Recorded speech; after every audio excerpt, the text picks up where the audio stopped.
గారి స్మారకార్థం ఒక నిమిషం అందరం కూడా మౌనం పాటిద్దాం.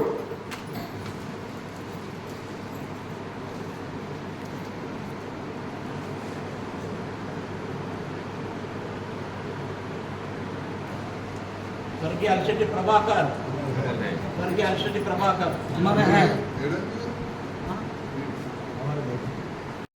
చరణం కాదు, మౌనం నా చిత్తాభస్మం కాదు, మనోరమ ఆకాశంలో వినిపించే చంద్రబింబం నా శుల్కనం కాదు. నిర్విరామంగా నిత్య నూతనంగా కాలం కోరుతున్నాం, సన్మానించవలసిందిగా కోరుతున్నాం.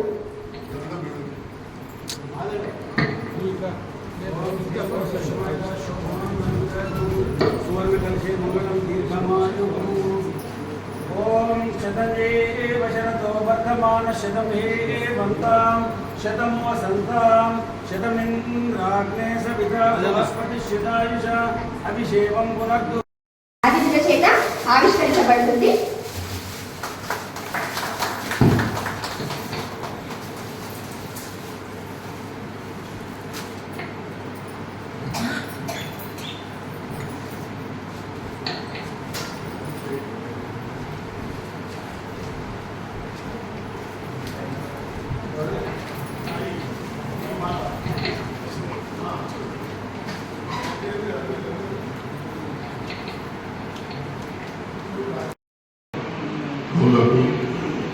వారే కాకుండా సాహితీ అభిమానులందరికీ, పాత్రికేయ మిత్రులకు హృదయపూర్వక నమస్కారాలు.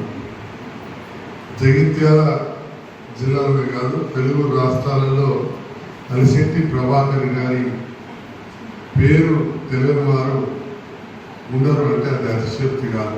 ముఖ్యంగా చదువుకొచ్చిన ప్రతి వారికి కూడా అలిశెట్టి ప్రభాకర్ గారి రచనలు కావచ్చు, వారు వేసిన పెయింటింగ్సే కావచ్చు, ఫోటోగ్రఫీ కావచ్చు, వివిధ దినపత్రికల్లో అందరం కూడా చూస్తూ ఉన్నాం.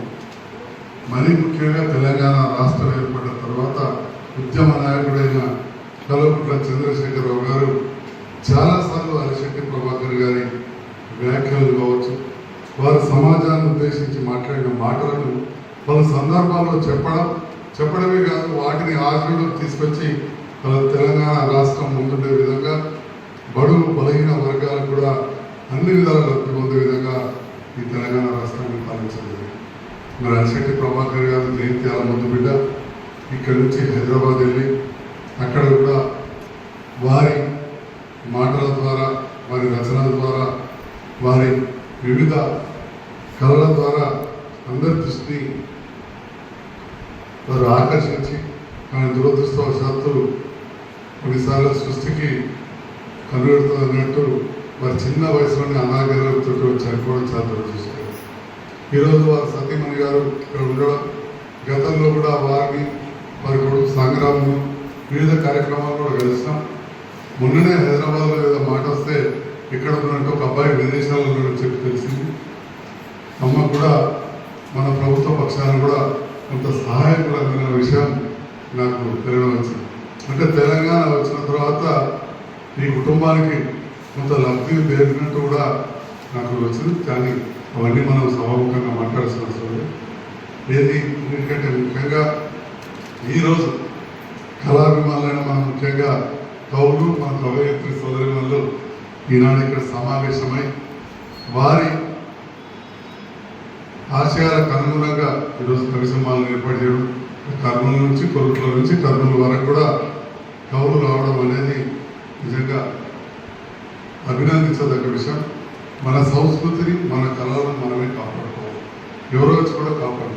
ఇలాంటి సందర్భంలో అందరం కూడా వీటిని ప్రోత్సహించాలి. సోదరుడు గుండెటి రాజు గారు అడగగానే ఇమ్మీడియట్గా నా వంతుగా కొంత సహకారం మరియు సమయాన్ని కూడా ఇవ్వడం జరిగింది. ఇంకా చాలామంది సహకరించిన మా సోదరికి జమున గారికి కావచ్చు, అందరికి కూడా శ్రీనివాస్ గారికి పేరు పేరున అందరికీ, తెర వెనుక ఉన్న మా గోపాలకి స్నేహ గారికి వచ్చిన అందరికీ పేరు పేరున హృదయపూర్వక ధన్యవాదాలు. ఇలాంటి కార్యక్రమాలు నిరంతరం జరగాలని, వాటికి వెళ్ళవెళ్ళ నా సహకారం కూడా ఉంటుందని చెప్పి నేను ఈ సందర్భంగా తెలియజేస్తూ, మరి దూరం నుంచి వాళ్ళ నలుగురికి సన్మానం సరోజ గారు దయచేసి అన్యత భావించదగ్గ కొత్త ప్రభుత్వం, కొత్త నాయకులు వచ్చారు.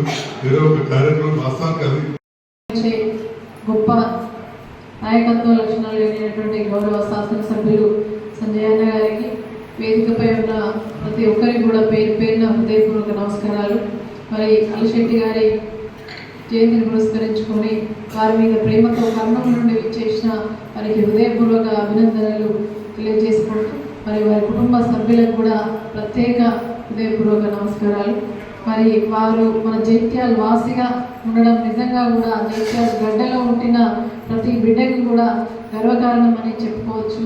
ఈనాడు వారి ఏ పదం చిన్న వాక్యంలోనే గొప్ప అర్థం ఉండేటట్టు ఉద్యమంలో కూడా వారి యొక్క స్ఫూర్తిని, వాళ్ళ యొక్క పదాలను స్ఫూర్తిగా తీసుకొని ఈనాడు తెలంగాణ రాష్ట్రానికి ఒక పునాదిగా ఏర్పడడం జరిగింది. కాబట్టి అనేక వారి యొక్క కవితలు, రచయితలు ఒక స్ఫూర్తిదాయకంగా, ఒక ప్రేరణ కల్పించే విధంగా, ఒక చైతన్యవంతమైనటువంటి మరి సమాజాన్ని నడిపించాలనే భావనతో ప్రజల్లో చైతన్యం ఇచ్చే విధంగా మరి రచయితలు కూడా ఎప్పటికీ కూడా మరి ఒక సజీవంగానే ఉంటాయి. వారు మన మధ్యలో లేకపోయినా కూడా మరి రచయితలు మరి కవితలన్నీ కూడా సజీవంగానే మీ అందరి లోపల ఉంటాయి. కాబట్టి వారి స్ఫూర్తితో ఈనాడు మరి వారి యొక్క పేరుతో సన్మానం అందుకుంటున్నటువంటి సన్మాన గ్రహీతలందరికీ కూడా మా పక్షాన హృదయపూర్వక మరి అభినందనలు, ధన్యవాదాలు